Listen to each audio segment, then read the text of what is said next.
All right. Hope everybody enjoyed that one. It was a thrill for me. That was really the high point of yesterday, which Andrew Claudio is now up here because we're gonna talk about what that experience was like. Again, shout out to Torches NYC for accommodating. And we're also going to talk a little bit about last night's game against the Cleveland Cavaliers. Hi, Andrew. How are you? Hi, John. I'm good. I got a good night's rest after a very long day in New York City, but all worth it. I will co-sign your shout out to the fine folks at Torches, to Chris, to Allison, to all the names I'm forgetting, but to everybody that made yesterday's marathon experience a positive one. Yeah, that was really cool. And then, of course, to Iman for when he eventually got there, making the day worth it. So that was a fun, and of course the T-Squared Social for the watch party. The VIP area that we were allowed to be in last night was really good and much needed after the day. But yeah, that was I wish the game followed up with the experience, but all the people involved were very much appreciated. So I think the only way to talk about the day properly is to start at the end, which was you on the beautiful black leather. My mom was going to get mad at me. Is a sofa or a couch? Couch. Yeah. There's a big difference between a sofa and a couch. Just do you know that? No, I didn't. Wow. Oh no, don't get it wrong in front of an interior designer. They will rip you a new one. And actually, now that I think about it, I actually think it's more of a love seat those are love seats that they have it. It's a 2-seater. You're right. So I was on a 2-seater, but I know where this is going. Me on the 2-seater at T-Squared. I could be kind and say struggling to stay awake, but that would imply that you actually succeeded. And there were a few moments where you lost that battle. So the area that they had us was a nice little horseshoe, is what I'll say, where it was multiple couches and love seats and recliners, and not recliners, love seats and couches and sofas. Yeah. And shout out to Ray Marcano, who made the trip. He was in New York this week, and he came and saw us. And I'm sitting next to him talking, and then my head starts nodding, and I felt bad because Ray, it's not you. It's been a long day. And so I switched seats to try and shake things up. But what I didn't realize is that I now had head support. Like there was something at the back of my head. Yeah. It just made me falling asleep even easier. And then, I ended up leaving early and watching. I caught the end of the game on the train, but only because I had finally woken up. Yeah. Look, things are always, not great for getting many hours of sleep here at Knicks Film School, at least in season.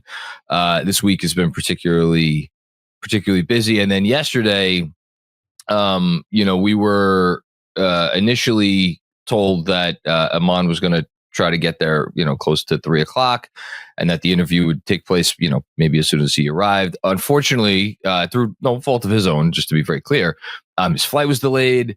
He was coming in from Atlanta, I believe, which is where he lives.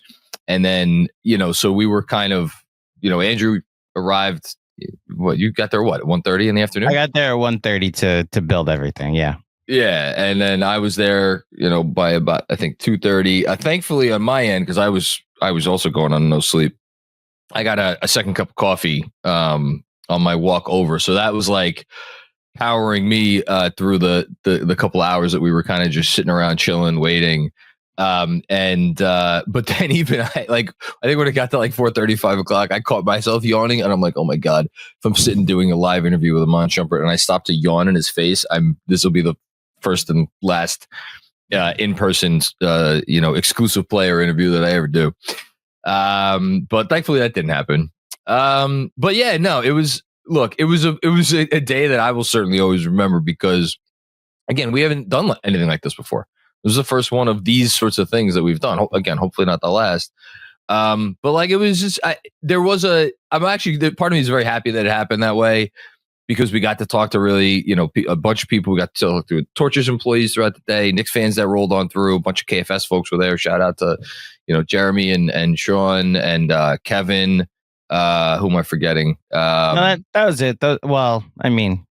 Which Kevin? Mr. Both Kevins. How about that? Showed up, and there you go. Fun. Yeah. Nah, it was great. And then we went across the street, and we got there a little bit before game time. We didn't know who the Knicks were going to be playing in terms of what players were going to suit up for them for the game. And we also didn't know who the Knicks were going to be playing in the first round. But we did learn throughout the day that the Pacers would be sitting everybody. So we were like, all right, seems like although there was an extra added wrinkle when I saw that the Magic were going to be resting guys too. So we're like, Jesus, are the Magic going to try to out tank the Pacers because they have their seed, locked up, whatever. It became pretty clear pretty quick that the Pacers were not going to win. The Magic were going to win. So the Knicks were going to be the third seed. And then as that became clear, the Knicks were up by 23 points in the first half of that game. And I just looked it up because it was weird. Usually, like, when they're up by that many points, it's like, wow, the Knicks are playing really, really, really well.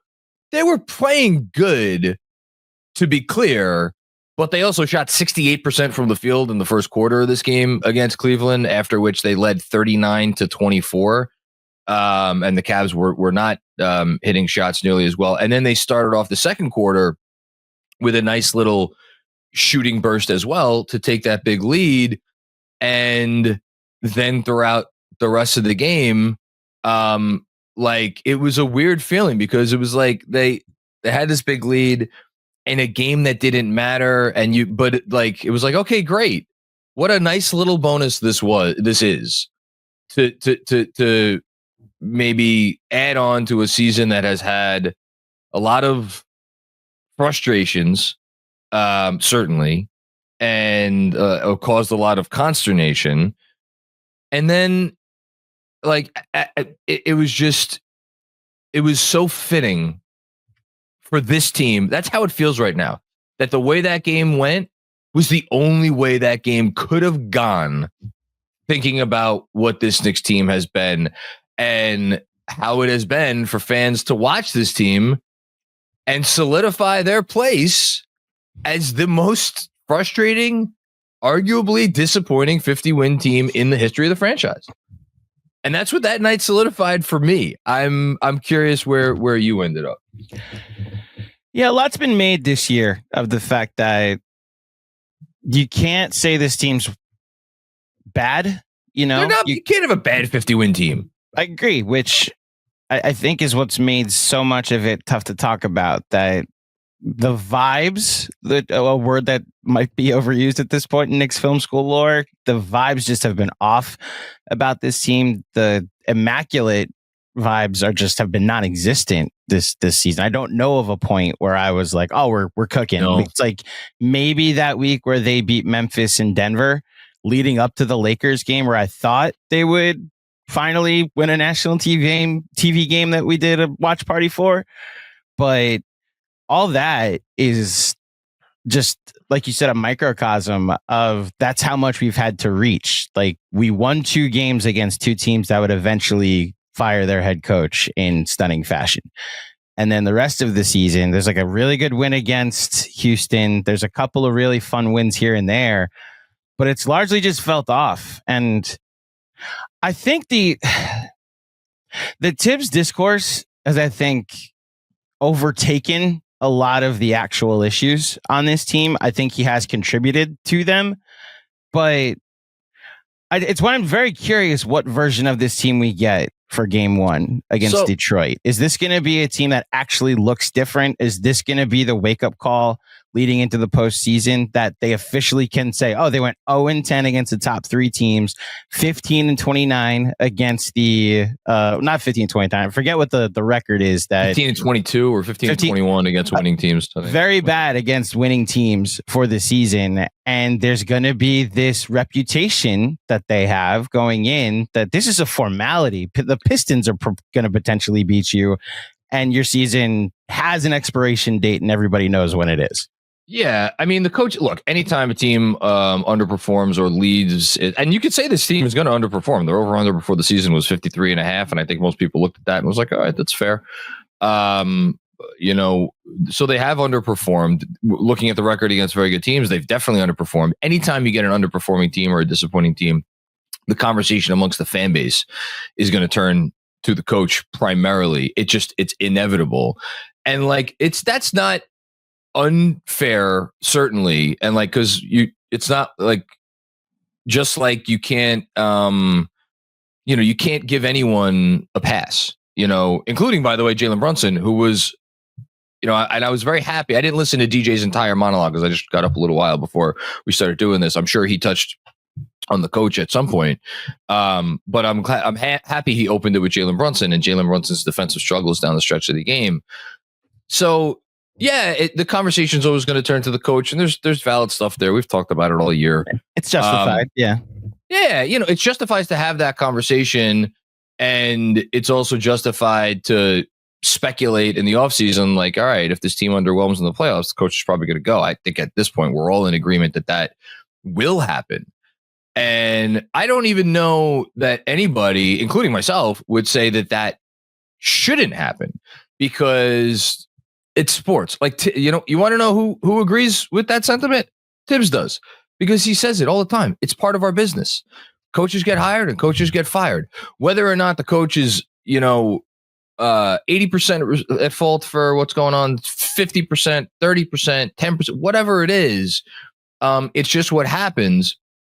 I think the tough part, and you see this bear out a lot of times when teams fire their coaches and then hire someone else, is oftentimes, not all the time, but oftentimes, hiring a new coach does not solve the problem. Because as another Knicks head coach said to me on this podcast and has said at other times, Jeff Van Gundy, it's about the talent. And that the implication there is that if you don't have the talent, you're not going to win. This is obviously a little bit different. And I think the fact that nobody would disagree the Knicks are a very talented team lends itself even more to the thought that a different coach is going to come in and turn this thing around. Because again, the talent is there. It is, how is the talent fitting together? How is that talent being deployed? How is it being used? The problem comes when, again, if you look at what their structural foundational issues are, it's unclear what the very obvious, very, duh move is. Because no coach is going to come in here and make Jalen Brunson a solid defender. No coach is going to come in here and make Karl-Anthony Towns a solid defender, which, by the way, Karl-Anthony Towns didn't even play last night. But then that just gets into other structural issues, which is Karl-Anthony Towns isn't playing. Who's playing in his place? Mitchell Robinson. Mitchell Robinson's a really nice defensive player. He's not a very helpful offensive player. And as the Knicks were struggling to generate good offense down the stretch and Mitchell Robinson was in the game, the Cavs could ignore him. The Cavs didn't have to pay attention to one thing that he was or was not doing on the court, which only reinforces the fact that Mitchell Robinson, if he's not getting offensive rebounds, he is not helping your basketball team on the offensive side. We read that a little differently. They were ignoring Josh Hart. Mitch provides Mitch provides the gravity toward the rim when the dunker. Well, even more specifically, just in the dunker because of his offensive rebounding threat. When you don't have another shooter out there, then the fact that you have two non-shooters out there makes it even more of an issue. So the Hart thing, and look, it was blatant if you look at the plus. I think Deuce McBride finished the game a plus 13 in 18 minutes. I actually don't even know offhand what Josh Hart in 34 minutes was a minus 16. So there you go. Yeah, so I think that's the obvious one there. And yet, what have we always heard about Josh Hart in coaches? And the guy thought of as the best coach in the league, Eric Spoelstra, told you this from the podium at the Olympics. There's not a coach in the league that isn't going to try to play Josh Hart as many minutes as possible. He's a coach's dream. Now, the next coach that they bring in, if indeed they do end up firing Tibbs, and we have a long way to go before that happens, maybe they have some more restraint and maybe they don't play Josh Hart as many minutes. What'll be interesting to see is whether the front office can do anything this summer to make it so that it isn't a Josh Hart versus Deuce McBride issue, but it's a Josh Hart versus a wing player that is a little bit bigger than Deuce McBride, that is maybe has a little bit more of a diverse offensive game than Deuce McBride. But yeah, if you want to, I'm aiming a little taller in my aspirations, but I recognize what you're saying. Another player to the starting five to replace Josh Hart. Yeah, because like Deuce, we love Deuce here. Deuce is great, but like there's a reason why I think Tibbs is a little bit scared to play him more. And we've been talking about that isn't even a Deuce conversation. That's a Deuce Emmanuel. That's a 5-year conversation. That's a Deuce Emmanuel quickly conversation. Look, I hear what you're saying, and I heard what Spo and Steve Kerr did during that FIBA stretch where they were like, gotta have as much Josh Hart as possible, and it's why you guys finished bronze.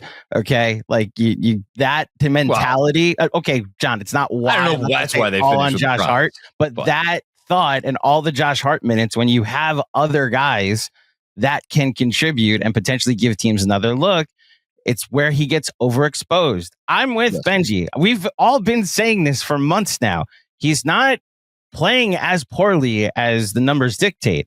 It's that he's a 30-minute player or maybe a 25-minute player, averaging close to 38 minutes a game, which falls on the coach. Now, I don't think all the Knicks problems are on the coach, but I personally like a lot. You have made it very clear your philosophy on coaches over the years.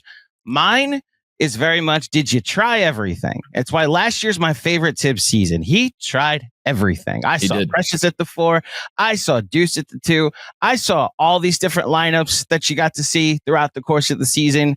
And then come playoff time, I thought they ran out of gas. I don't fully blame the injuries on him. There's like literally just the Anunoby one. And I don't even blame that much of the Anunoby one on him. And that team still has a special place in my heart. This season, there's been one clear starting 5, one clear closing 5, the majority of the season. Both have included Josh Hart if he's healthy. I have not seen him revert away from that all season, which tells me he didn't try everything. I can then take the blame off of him if he tried everything. And that, I think, will be his bugaboo if Josh Hart doesn't turn into Klay Thompson this postseason. And which is also why, let me finish. Yeah. I've also been consistent on this, and you can go back and watch every pregame where I get asked about Tibbs, and I've said I will judge him based on this postseason. That is the least I can do after 3 all-in moves, because you have to include the Anunoby trade as an all-in move because you traded for a guy you were going to give over $200 million for. That is my thing. I will wait to judge the coach based on the postseason because, as he said after the game, changes need to be made. Well, guess what? You have the keys. You can change the direction of this car. Change. And my only pushback to all of that, and I agree with you. I'm on the same page as you and Benji, and I don't know a Knicks fan that isn't on the same page that Josh Hart, in a perfect world, is a 25 to 30 minute player. And just to plug it, a large portion of DJ's monologue that people should go watch if they haven't yet is about Josh Hart too. It's after the Brunson portion, where literally, what are we doing here? like something needs to change if it's this broken still. Yeah, and he's not wrong. None of you are wrong. No, none of us are wrong. That's not why they blew a 23-point lead. No. That's not the only reason why they blew a 23-point lead. There are, and again, I know there's no cat. I know Precious. That's the other thing that we should say. Precious played however many minutes he played last night. It's whatever the number is that many more minutes, and he's going to play in a game that matters in the postseason. 15 minutes, he wasn't good. Yeah, he was bad.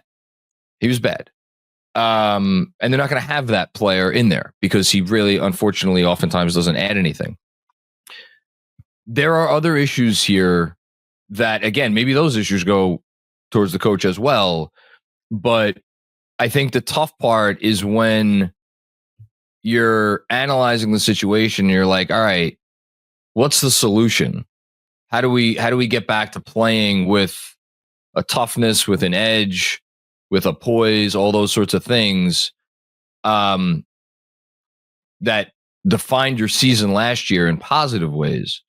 And then you look at a guy like Hart and you say, all right, well, he was a big part of the solution last year. He was perhaps the biggest part of the solution. He was, as many people said at the time, I'm drinking from my Josh Hart mug here. He was the heart and soul of the team, pun intended. The notion of, I can imagine as a coach going away from the player that brings those things that are part of the solution, even if they may not be part of the solution in the package that they're coming in, which is the package of a perimeter player who's not shooting the ball with any confidence and who defenses are ignoring. I think that is what makes it a difficult situation. Look, they could play better whether Josh Hart is on the floor or not. And I'm very curious how they come out next weekend, because like I laughed off the Detroit loss because of, again, the amount of minutes played by certain players in that game. I'm certainly not laughing off this Cavs loss, because as Mike Breen was saying down the stretch of the game, they wanted the game. They very clearly wanted the game. And like, you had Mitchell Robinson there. Like, I understand Towns obviously does a lot for your spacing, but he also gives some back on the other end. Like, if you have a 23 point, if you get a 23 point lead, regardless of how you get a 23 point lead, and then you want the game, you should be able to close the game. And the fact that they couldn't, again, speaks to a lot of other stuff going on, Josh Hart included. If you ask me right now, I do not think the coach is going to be back. That may change depending on what happens in the postseason. I would love to be able to put my head on the pillow at night and say, great, awesome, we're going to hire a new coach and all these problems are going to go away. I wish I was that. I wish I could do that. And I know a lot of fans out there are like, well, that's your problem. I'm going to have no problem sleeping at night thinking about. They're not here. You're with me. I'm with you on that. What the fans think about the Tibbs, I've come to learn, doesn't matter. I think at the end of the day, what it means to this franchise, who's largely ignored the outside noise. It's not that it doesn't matter, because the frustrations are valid. I'm not saying in the sense of like those feelings aren't real. Those feelings matter. I'm saying, will this franchise, now that Tibbs is gone, be okay? Like, no, the fan base being happy about it will not dictate what Leon Rose does or doesn't do, is what I'm saying. No, obviously they don't. I mean, Jesus, I was going to say there's clearly the organization, the front office does not care about what the fans think. I actually don't agree with that, because interest in this team is down. We see that on our end, and in myriad ways, interest in the team is down, and I think they care a lot about that. And I would not be surprised, I would not be shocked if at some point during the summer, if Tibbs is let go, we hear snippets of the part of the reasoning for that is because the front office felt a little bit like the team in the eyes of the fans had maybe reached a plateau. Obviously, they also need to feel like the team has reached a plateau, but I'm just going to throw that out there.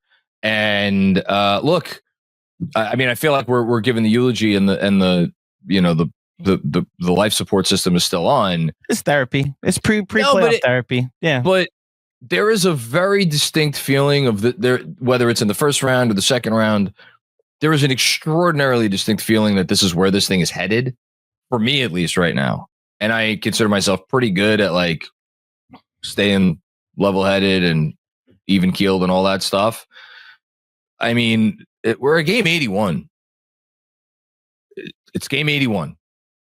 Mm-hmm. So to sit here, especially hearing Tibbs' comments after last night's game, hearing Josh Hart's comments after last night's game, hearing Jalen Brunson talk about we need to get a win against Brooklyn. That spoke volumes to me. Like the notion that there's a switch that they could flick in the locker room before next weekend.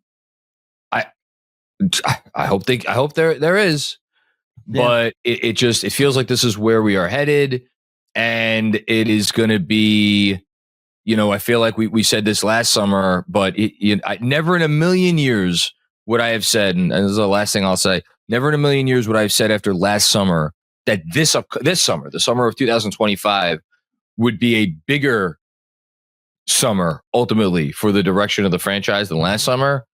Sitting here right now, I don't know how you cannot think that, because for as monumental as the trades were that they made last summer and the investment in OG Anunoby and obviously the investment in Jalen Brunson, for as big as that all was, there was the sense that it was, the direction of the franchise maybe changed a little bit, but it was